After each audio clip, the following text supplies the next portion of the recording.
AI の進化で報道の仕事もどんどん変わってきそうです。来年1年だけでも結構変わりますかね。ルーさんが感じている AI のスピードかもしれません。逆です。AI がどんどん社会を変えるというふうに言われていたのが2023年で、2023年、2020年となって、結果として AI は思ったよりも社会を変えないというのが、割と僕今年の感想なんですよね。結局 AI はめちゃくちゃ進化したんですけど、進化した AI が人間社会に対してどれぐらいの生産性を提供したのかというと、実は大して生産性上げてないよねっていう。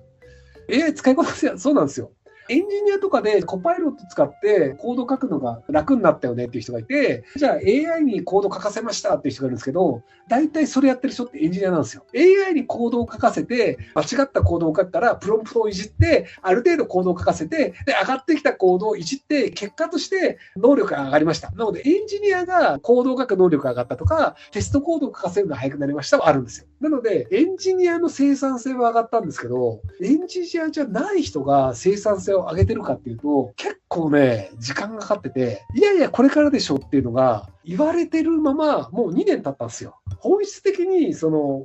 AI が目指すものと人間が必要としてるもののギャップがやっぱりあるよねっていうことになってて、AI って万能なのかって言うとそうでもなくて、統計的に正しいものを導き出す能力が高いなんですよ。で、統計的に正しいものを導き出すというのと、事業として利益が上がるものは何なのかっていうのは、実は結構ズレがあるんですよね。なので、結果として保険会社の計算をするアクチュアリーの仕事がなくなりましたとか、判例を調べてとかっていうところの資料あたりとかの仕事っていうのは、結構 AI を使うことによって効率化できるよねっていう部分はあると思うんですけど、特定の業種で特定の人たちがメリットを受けることはあるのですが、じゃあ完全に AI に全てを任すことができるかというと、まだ未知数だよね。で、このまだ未知数だよねということに関していくと、多分解決しないんですよ。AI が 100% 信用できる結果を出しますかっていう時に、それを保証できる会社がないんですよ。オープン AI の結果も大体正しい。99% 正しい。でも、1% の間違いが起きないと、オープン AI は保証できないんですよ。保証できない以上、やっぱり人間がある程度観察しなきゃいけないよね。なので、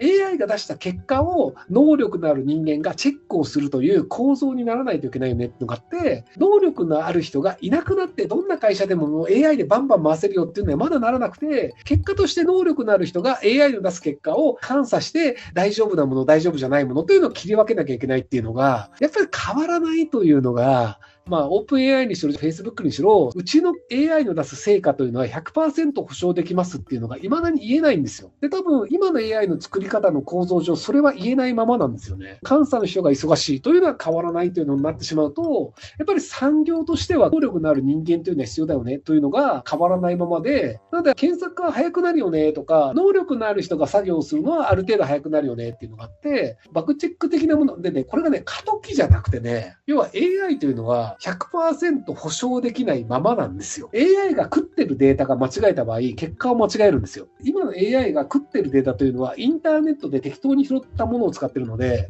例えばじゃあ、反ワクチンの人たちが書いているブログとかを食っちゃうと、間違ったこと言うんですよ。なので、どんなデータを食っていて、どういうアルゴリズムでその結果になっているかというのを保証できない時点で、やっぱりその AI 提供会社というのは、結果に対して保証できませんというのを言い続けるしかないと思うんですよね。っていう構造上の問題が実は解決しないので、なので実は思った以上に社会の変革というのを AI がやれてないっていうところになってしまうんですよね。ロボットとかが、じゃあカフェラテを作ります、カプチーノを作りますみたいなのが AI を利用してやりますみたいな、面白分野はもちろん AI は使われてるんですよ。ただ、そのレベルも結局人間には勝てないよねっていうのもあるので、なのでなんかボストンダイナミックスとかがやってるような自動化ロボットとかが工場の中でうまく使ってますっていうので生産性を上げますみたいなところは AI によって上がるのは全然あると思うんですよ。でもそこって別にアルゴリズムベースのものも結構のパフォーマンス出てるよねっていうのがあったりするので、なのでそこまで売上高に直結はしないよねっていうのを考えると、実は影響はね、そんなに多くない、来年もそんなに変わってないんじゃないかなっていう気がしちゃうんですよね。どこかで、その得意点があって、シンギュラリティ、一気にドーンって言って社会が変わるんだっていうふうに言われてるので、結構 NVIDIA の会社の株とか上がってたんですけど、思った以上に変わらんよね。っていうのが、僕はもう思ってるんですけど、多分来年あたり、僕と同じような、AI 思ったより社会変えないよねって言ってる人の割合が増えていくと思うんですよ。AI がじゃあイラストレーターの仕事を奪うって言われてたんですけど、あんま奪ってないんですよ。プロンプトを書いてそれっぽい絵は描けるんですけど、でもじゃあ、かゆいところに手が届かないんですよ。このギターを、じゃあ世紀末のギタリストのギターに変えてほしいって言っても、なんか違うものになるとか、女の子の顔を橋本環奈風に変えてほしいとかでも、なんかちょっと違うみたいな。結局なんか、ちゃんとここを変えたいというところになると、じゃあもうイラストレーターの人がきちんと書き直さないと変わらないよねっていうのがあって、かゆいところに指が届くモデルっていうのがまだまだできないんですよね。なので、やっぱ最終的なところまではまだ行ってないんじゃないかなというふうに僕は思ってるんですけども、来年12月ぐらいに AI すげーって言ってるかもしれないんで、間違ってたらすいません。はい。昨今の AI の有用性、将来性から人が負担になるという構図が ODA 頼みのアフリカ諸国と被っています。このまま IT が発展していくと人口そのものが負担となる可能性があると思うんですが、この点についてご意見いただけたらと思います。もうなってますよ。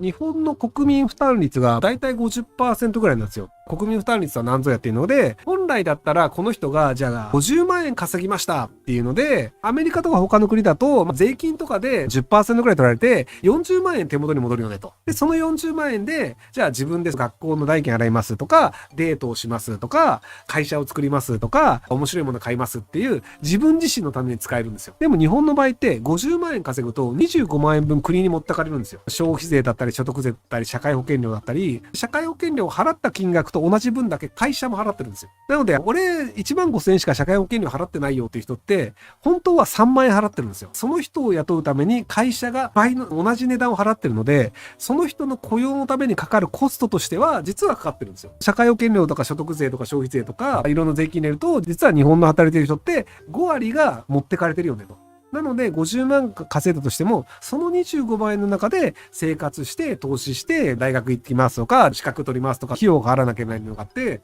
労働している人たちが自分のためだったり発展するためだったり研究開発だったりっていうのに使える額が他の国より低いんですよ。デンマークみたいな 50% 取られるんだけど失業しても全然食いっぱぐれませんとか、失業するんだったら学校もタダですみたいな、いくら失業しても社会があなたの生活の最低限は全て保障しますよっていう国であれば5割取られても別にいいんじゃねってなるんですけど、日本の場合って5割取られてるんですけど、失業したら失業保険が6ヶ月で終わりね、あとは何とかしてみたいな、それでダメだったら生活保護すればいいんじゃねみたいな切り離しが強いんですよね。食料の生産や発電や物流などが全て AI によって自動化することができたら人類の大多数は働く必要がなくなるのでベーシックインカムを実現できてしまうんじゃないかと思ってるんですが、もしそれが可能だとするとひろゆきさんの言われたベーシックインカム案よりも割と早く実現しそうな気がするんですが、どう思いますか？無理です。 AI でいろいろなものが自動化することによって AI をうまく使った企業はめちゃめちゃ儲かります。その企業というのは多分アメリカか中国の会社です。アメリカと中国の会社がめちゃめちゃ利益を上げたとして、なぜ日本人にベーシックインカムを払うのですか？日本の会社がめちゃめちゃ儲かってすげえ納税の額が上がって日本がボロ儲けになって、じゃあ日本人に対しての福祉というのが増えるという可能性はあると思うんですけど、残念ながら AI の企業でうまくいくのはアメリカか中国です。めちゃめちゃ頭のいい人を大金払って集めまくって Google みたいなところですでに大量のデータがあるところが AI でやるか、もしくは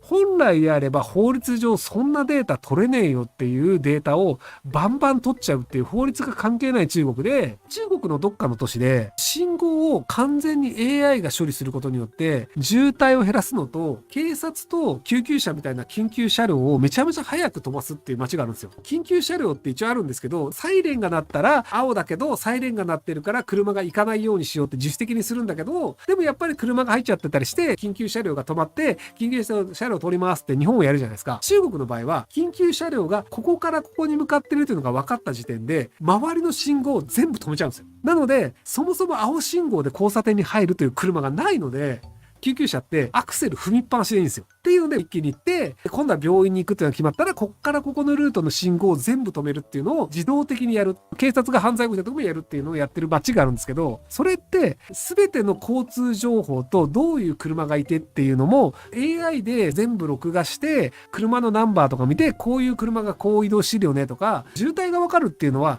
ここに何台の車がいるというのも全て分かってるんですよ。なので、この車がここに移動しましたっていう全ての情報をその都市の政府は持ってるんですよ。ラブホテルに車で行った人は全て政府は把握してるんですよ。この車の持ち主は何々さんで、この何々さんはラブホテルに行きました。ここの何々さんの家の前で泊まったので、相手はこの人ですっていう情報も全て政府が持ってるんですよ。で、それ良いですかっていうので、多分日本でやるとすると、いやいやいやいやっていうのでアウトになるんですけど、中国は個人情報とか知ったこっちゃないので、勝手にやるんですよ。なので、誰がどこに移動して誰と会ってるっていう情報も全て政府が把握してますよ。でも便利な街を作りましたっていう、で、作られた AI の道路制御システムってやっぱ便利じゃないですか。っていうのを多分日本は買うことになるんですよ。残念ながらアメリカと中国に勝つことはできないので、AI で儲かったから日本の納税額が増えるっていうのは難しいんじゃないかなと思います。ご視聴ありがとうございます。今回の動画はこちらからの切り抜きになります。